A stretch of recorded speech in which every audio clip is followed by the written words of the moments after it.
நண்பர்களே, இந்த வீடியோவில் வந்து அமெரிக்கா ஈரான் வாரோட லேட்டஸ்ட் அப்டேட்ஸை பற்றி நம்ம பார்க்கலாம். அமெரிக்காவோட போர்க்கப்பல்கள் வந்து ஈரானை நோக்கி விரைந்து வந்து கொண்டிருக்கிறது. அது மட்டும் இல்லாமல் பார்த்தீங்கன்னா ஈரானும் தன்னுடைய படைபலத்தை வந்து நிரூபிக்க வேண்டிய ஒரு கட்டாயத்தில் உள்ளது. இப்போ பார்த்தீங்கன்னா அமெரிக்கா போர்க்கப்பல் பார்த்தீங்கன்னா ஆர்மிடா துறைமுகத்தை வந்து வந்தடைந்துள்ளது. அதே மாதிரி அமெரிக்காவோட யுஎஸ் நேவி டெஸ்ட்ராயருங்கிற போர்க்கப்பல் பார்த்திங்கன்னா இஸ்ரேலோட எலைட் போர்ட்டை வந்து வந்தடைச்சிருக்குது. இதனால் பார்த்திங்கன்னா ஈரான் வந்து ரொம்பவே ஒரு ஆக்ரோஷமாக இருக்கிறாங்க. போர் சொல்கிற ஒரு நிலைமையில் இருக்கிறதுனால ஈரான் வந்து ரொம்பவே ஒரு ஆக்ரோஷமாக இருக்காங்க. பேச்சுவார்த்தை போர் எதுக்குனாலுமே ஈரான் வந்து ரெடியாக இருக்கிறாங்க.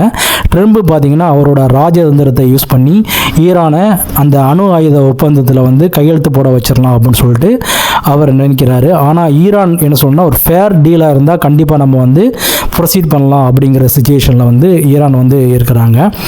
ஆனால் வந்து எப்படியாவது ஈரானை பணிய வச்சிடணும் அப்படின்னு ஒரு குறிக்கோளோட ட்ரம்ப் வந்து இருக்கிறாரு. ஈரானை வந்து மனதளவில் பாதிப்படைய வச்சிடணும்னு சொல்லிட்டு ஒரு எண்ணத்தோடு இருக்கிறாரு. ஃபைனல் ஆப்ஷனாக வந்து நம்ம வந்து போரை தொடங்கலாம் அந்த மாதிரி ஆப்ஷனில் இருக்கிற மாதிரி தெரியுது. ஆனால் இந்த மாதிரி போர் ஏற்பட்டுச்சுன்னு பார்த்தீங்கன்னா உங்களுக்கு வந்து யூஎஸ் பேஸ் எங்கேயெல்லாம் இருக்கோ, உங்களுக்கு வெஸ்ட் ஏசியாவில் எங்கேயெல்லாம் இருக்கோ அங்கேயெல்லாம் வந்து பயங்கரமான பாதிப்பை வந்து ஈரான் வந்து கண்டிப்பாக ஏற்படுத்தும். அது மட்டும் இல்லாமல் பார்த்தீங்கன்னா உங்களுக்கு வந்து இஸ்ரேலையும் வந்து பயங்கரமாக தாக்குறதுக்கான வாய்ப்புகள் ரொம்பவே அதிகமாக இருக்குது. இப்போ பார்த்தீங்கன்னா ஈரான்கிட்ட பார்த்தீங்கன்னா உங்களுக்கு வந்து ஹைப்பர்சோனிக் மிசைல்ஸ் இருக்குது, அப்புறம் பார்த்தீங்கன்னா பாலிஸ்டிக் மிசைல்ஸ் இருக்குது.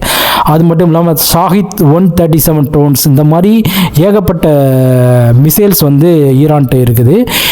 அமெரிக்கா வந்து சொல்லவே வேணாம், வந்து உலக வல்லரசு அவங்கள்ட்ட, அதனால் அவங்களோட ஏகப்பட்ட ஆயுதங்கள் இருக்கும். ஆனால் ஈரானும் வந்து முடிஞ்ச அளவு அவங்களோட ஃபைட் பண்ணுவாங்க. உதாரணமாக பார்த்தீங்கன்னா வந்து ஷாஹித் 137 ட்ரோன்ஸ்லாம் பார்த்தீங்கன்னா அந்த இலக்கையை வந்து குறிவைத்து தாக்கக்கூடியது, அக்யூரேசி வந்து கரெக்டாக இருக்கும்.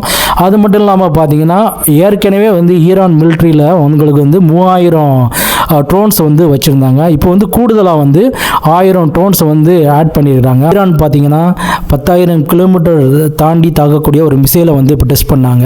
அந்த மாதிரி நம்ம பார்த்தோன்னு பார்த்தீங்கன்னா யூஎஸ் வந்து 10,000 கிலோமீட்டருக்குள்ளே தான் இருக்குது. அதனால் அதை தாக்கிட்டாங்கன்னா பெரிய பாதிப்பு வந்து நிச்சயமாக அமெரிக்காவுக்கு ஏற்படும். ஆனால் வாய்ப்பு ரொம்ப கம்மி தான். ஆனால் வந்து ஈரானோட டார்கெட்டு முதன்முறையாக என்ன இருக்குன்னு பார்த்தீங்கன்னா பக்கத்தில் உள்ள அந்த யூஎஸ் பேஸ் என்னம்லாம் இருக்கோ அதை அடிப்பாங்க. அது மட்டும் இல்லாமல் பார்த்தீங்கன்னா இஸ்ரேலை வந்து கண்டிப்பாக தாக்கக்கூடிய வாய்ப்புகள் ரொம்பவே அதிகமாக இருக்குது.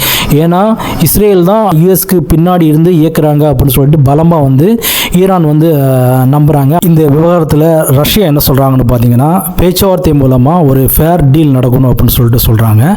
சீனாவும் பேச்சுவார்த்தை மூலமாக தீர்வு நடந்தால் நல்லாயிருக்கும் அப்படின்னு சொல்கிறாங்க. ஆனால் மறைமுகமாக வந்து ரஷ்யா, சீனா, நார்த் கொரியாவோட உதவி வந்து கண்டிப்பாக வந்து ஈரானுக்கு தான் இருக்குது. அமெரிக்காவுக்கு பார்த்தீங்கன்னா இஸ்ரேல் வந்து பின்புலத்தில் இருக்குது. அது மட்டும் இல்லாமல் மற்ற வெஸ்டர்ன் கண்ட்ரீஸ்லாம் அவங்களுக்கு பின்னாடி வந்து இருக்கிறாங்க. அது மட்டும் இல்லாமல் பார்த்தீங்கன்னா பிரிட்டனும் அவங்களுக்கு வந்து சப்போர்ட் பண்ணுறதா வந்து சொல்லியிருக்கிறாங்க. அப்புறம் பார்த்தீங்கன்னா முன்னாள் அந்த IENA அதாவது இன்டர்நேஷ்னல் அட்டாமிக் எனர்ஜி ஏஜென்சியோட சீஃப் பார்த்தீங்கன்னா என்ன சொல்லியிருக்கிறாருன்னா அவர் பார்த்தீங்கன்னா அவர் முகமது எல் பராடி அவர் என்ன சொல்லியிருக்கிறார் பார்த்தீங்கன்னா ஈரானை வந்து ஈராக் மாதிரி ஈஸியாக நம்ம வந்து தாக்கிட முடியாது அப்படின்னு சொல்லிட்டு அவரோட கருத்தை வந்து வெளிப்படுத்தி அடுத்த நாட்டை இது பண்ணுறது சரியாக படலை அந்த மாதிரி வந்து சொல்லிக்கிறாரு. அப்புறம் பார்த்தீங்கன்னா ஈரானோட ஃபாரின் மினிஸ்டர் வந்து துருக்கி போயிருக்கிறாரு. துருக்கியில் போயிட்டு அங்கே பேச்சுவார்த்தை வந்து நடத்தியிருக்கிறாரு. அவங்களோட நட்பு வந்து வலுப்படுத்துகிற மாதிரி அங்கே வந்து போயிருக்கிறாரு. அப்புறம் பார்த்தீங்கன்னா சவுதியோட ஃபாரின் மினிஸ்டர் வந்து யூஎஸோட பெரிய பெரிய தலைகளை வந்து பார்க்க போயிருக்கிறாரு. ஏன்னா வந்து தாக்குதல் நடந்தால் வந்து அந்த வெஸ்ட் ஏசியா பிராந்தியத்தில் மிகப்பெரிய பாதிப்பு ஏற்படும் அப்படின்னு சொல்லிட்டு அந்த கூட்டத்தில் வந்து வலியுறுத்தி சொல்லியிருக்கிறாரு. எதுவாக இருந்தாலும் வெனிசுலா, லிபியா, அப்புறம் பார்த்திங்கன்னா ஈராக்கு தாக்குற மாதிரி வந்து கண்டிப்பாக வந்து ஈரானை வந்து தாக்க முடியாது. ஈரான் கண்டிப்பாக வந்து அவங்களோட முழு வலிமையை வந்து அமெரிக்காவை எதிராக வந்து கண்டிப்பாக காட்டுவாங்க. ஆனால் வந்து போக போக தான் தெரியும். மட்டும் இல்லாமல் பார்த்தீங்கன்னா யூரோப்பியன் யூனியன் வந்து கரண்டாக ஒரு ஸ்டேட்மெண்ட் விட்டுருக்குறாங்க.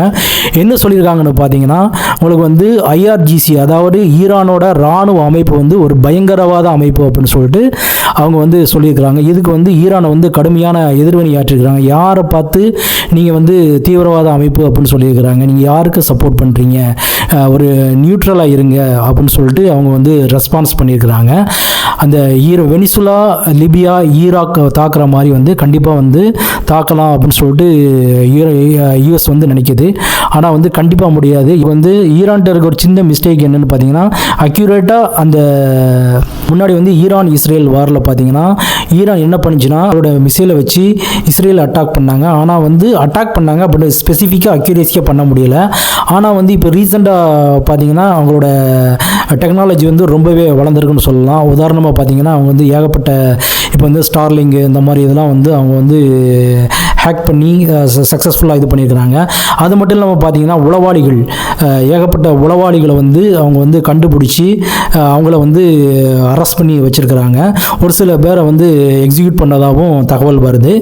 என்னதான் இருந்தாலும் வந்து பார்த்தீங்கன்னா சூழ்நிலையில் வந்து ஈரானும் அமெரிக்காவும் அவங்களோட படைபலத்தை நிரூபிக்க வேண்டிய கட்டாயத்தில் வந்து கண்டிப்பாக இருக்கிறாங்க. ஆனால் அந்த மாதிரி போர் வந்தால் கண்டிப்பாக வந்து ஏகப்பட்ட பாதிப்புகள் வந்து உலக நாடுகளில் வரும். ஏகப்பட்ட பொருளாதார வீழ்ச்சி வந்து கண்டிப்பாக ஏற்படும். ஏன்னா அப்போ பார்த்தீங்கன்னா உங்களுக்கு வந்து தங்கம் விலையெல்லாம் பார்த்தீங்கன்னா இப்போது 2 நாளைக்கு முன்னாடி பார்த்தீங்கன்னா கிட்டத்தட்ட உங்களுக்கு வந்து 10,000 ரூபா வந்து ஒரு சவரனுக்கு மேலே வந்து கூடிருச்சு. இந்த மாதிரி பாதிப்புகள் வந்து வர வாய்ப்புகள் அதிகமாகவே இருக்குது. ஆகவே நண்பர்களே, இதை பற்றின உங்களோட வியூ பாயிண்ட்டை வந்து கண்டிப்பாக கமெண்ட் பாக்ஸில் ஷேர் பண்ணுங்கள் நண்பர்களே. ஆண்கள் மற்றும் பெண்களுக்கான சிறந்த ஆடைகள் பிக் பாஸ் கலெக்ஷன்.